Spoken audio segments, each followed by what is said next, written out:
of my mind. I have been so enthralled with your story, I've become nearly blind. You're the voices in my head that whisper words that no one said in silence. Hey, where is he? Down for his afternoon nap. It's beautiful. Good thing you're a photographer. True. Maybe you could write a story about it. I'm a publisher, not a writer. You have been my imaginary friend, and I've realized I don't know you in the end. You have been my imaginary friend. You have been my imaginary friend, and I've realized I don't know you in the end. You have been my imaginary friend. It has been a while since I saw you face to face, eye to eye.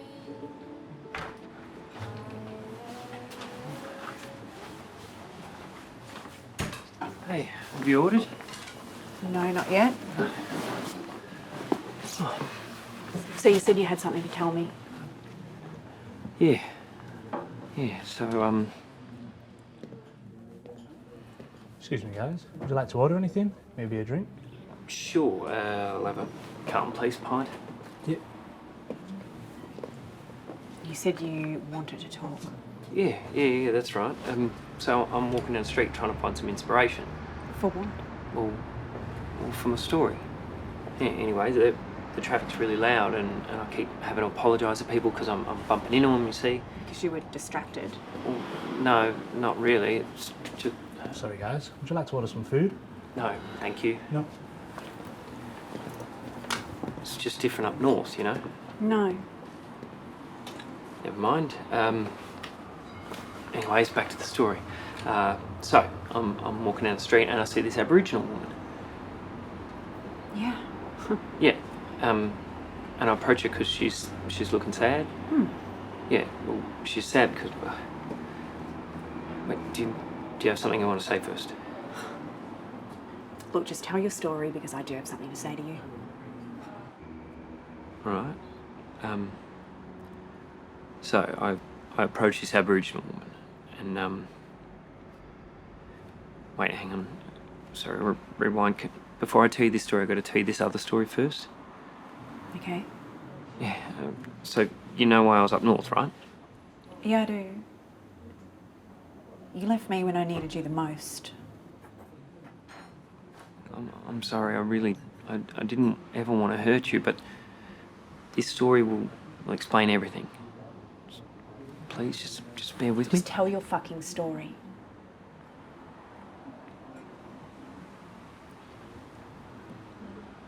I know what happened broke us both.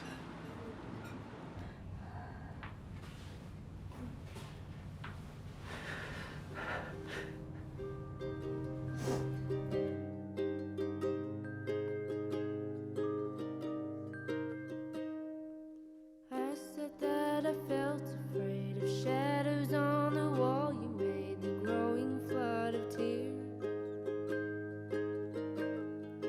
Days and weeks go passing by. I try to keep you off my mind, to see life as it is. Watch the sky turn black through this dirty window pane. Write a stupid song about you again. Watch the sky turn red. I will try hard to explain why I'm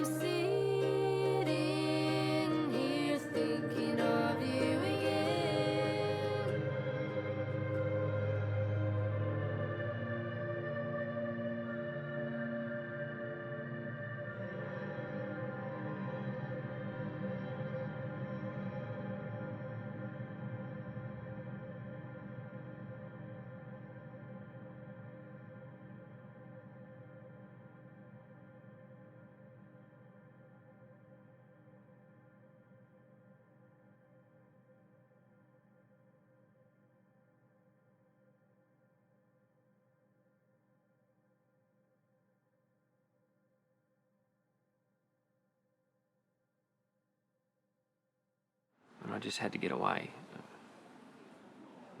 Everything just kept reminding me of him. So I ran. I was drunk and confused, and I just drove for days. And then one day I was passed out on the side of the road, and I was in the back of the car when I heard this tap on the window. And it was an Aboriginal boy. He welcomed me into his community. I saw all these kids playing football, and the way the dust would kick up, it just created these beautiful silhouettes in the afternoon sun. And so I remembered I had a camera in the car, so I grabbed it and started taking photos, I mean, I've felt that way since...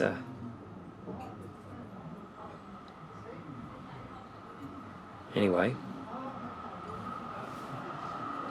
one of the elders, he pulled me aside and he asked me to join him by the fire. I told him, look, I'm a photographer. If you didn't mind me taking the photos, So, boy, I hear you want to become a storyteller. Well, I do tell stories through photography. What story you want to hear? Well, I don't know. What's your story? Well, I just come back from the remote area, and them fellas up there are so dark that at night it seems the whole town's taken their clothes for a walk. You like that, eh? What do you call a bunch of black fellas frolicking in the snow? I don't know. Lavingtons! You got any white fella jokes? No, I'm sorry, I don't know any. Oh. So at this point, I'm feeling really conflicted, right? I mean, here's this guy telling me these jokes, and I'm feeling like I'm racist for laughing, but I'm not.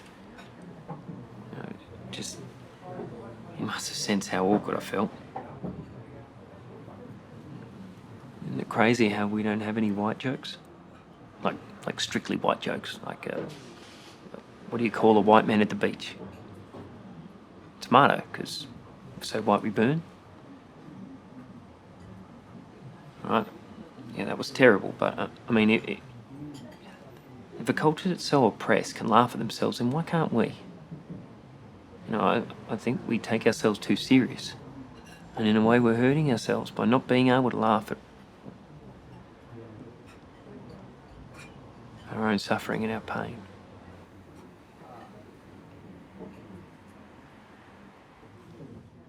I reckon there's a lesson in that. Anyways, back to the story. It's all right, boy, you can laugh. Sorry, I didn't mean to offend. It's all right, you silly fellas are so funny.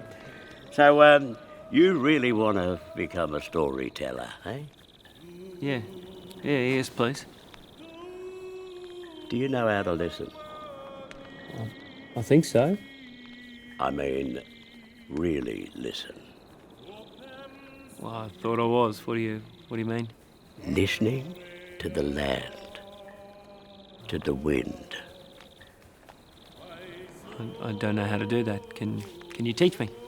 Well, for starters, let me tell you a story. Okay. You like talking, don't you? I suppose so. What do you mean? When a fella's telling a story, you don't interrupt him. Okay. You interrupted me. Sorry, I'm... It's all right, only jamming you. Now look, settle down. Close your eyes. You don't listen with your eyes. You listen with your ears. He then proceeded to tell me a story about these two boys. What was the story about? Well, that's not my story to tell. Okay. I want you to close your eyes. What? I want you to close your eyes. Trust me.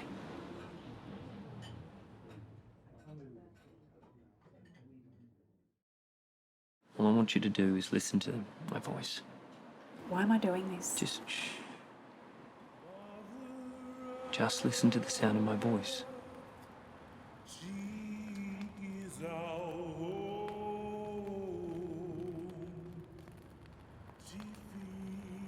So here I was in the city, life bustling all around me when I see this Aboriginal woman sitting all by herself.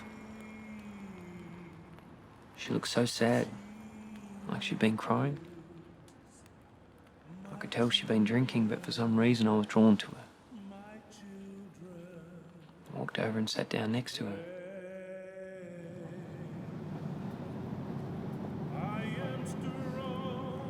I know what you think of me. Stupid black fella. Can't do anything right. That's not what I was thinking at all. Yes, you were. Maybe you're right. Why are you out here, old girl? I ran away from WA to escape the pain. What happened? My son passed away. All I got is this book. I couldn't be the mother he wanted. So I sit here and drink. It's okay, I've got a place. But I choose to stay on the streets. Because I get to be mum to the kids on the streets. What do you breed?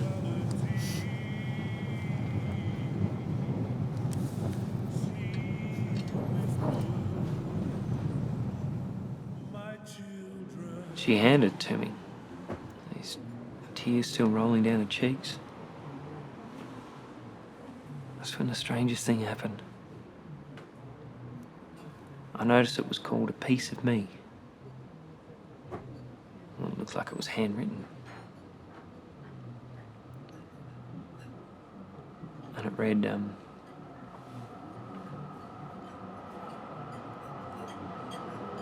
I saw your first and your last breath.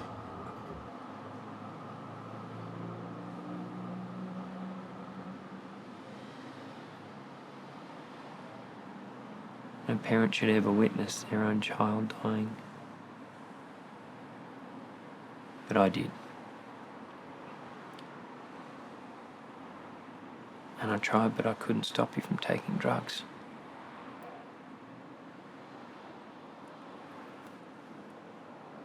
The first time you went into the hospital, I thought, that's it. He's gone. But you survived.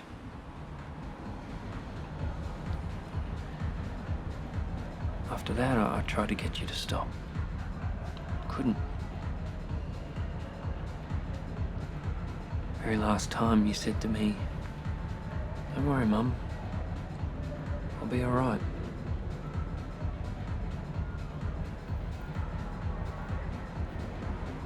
I love you, my son. I wish I could have been a better mother. The mother you deserved.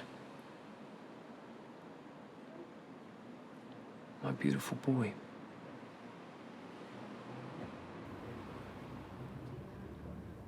Wow. That's what I wanted to tell you. I came here angry at you and I wanted to shout at you for walking away from me. I hated you to my core. I wasn't sure why I agreed to this. I'm so sorry.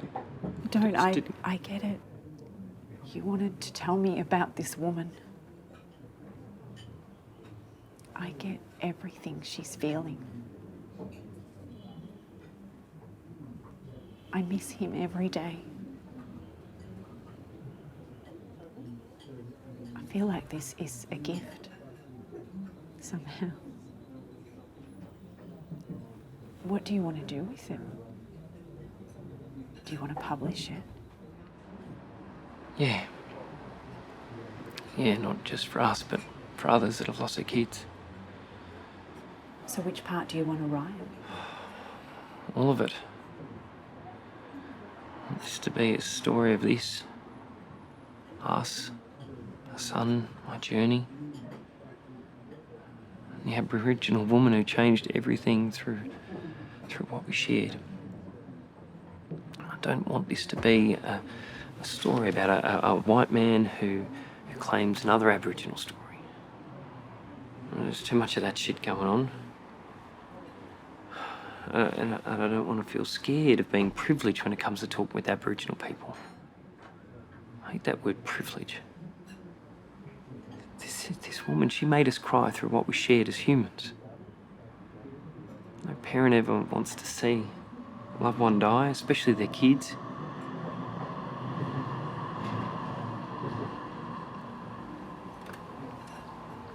No parent should ever have to outlive their own children.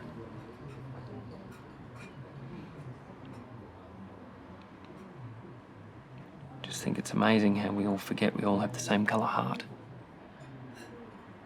Sometimes we need to cry together as a people. We have the power to tell the world. It may not stop black shootings in America or Indigenous people here, but it could change something. We lost our son. People are crying for the same reasons. So let's cry together through this story because we're connected.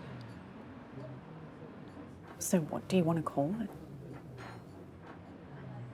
Well, I thought after maybe asking the Aboriginal woman first, we could call it a piece of us.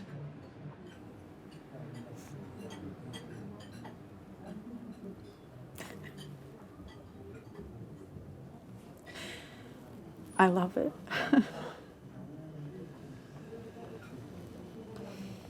So are you going to write this? No. No. This needs to get out to a broader audience. I was thinking maybe we could turn it into a movie.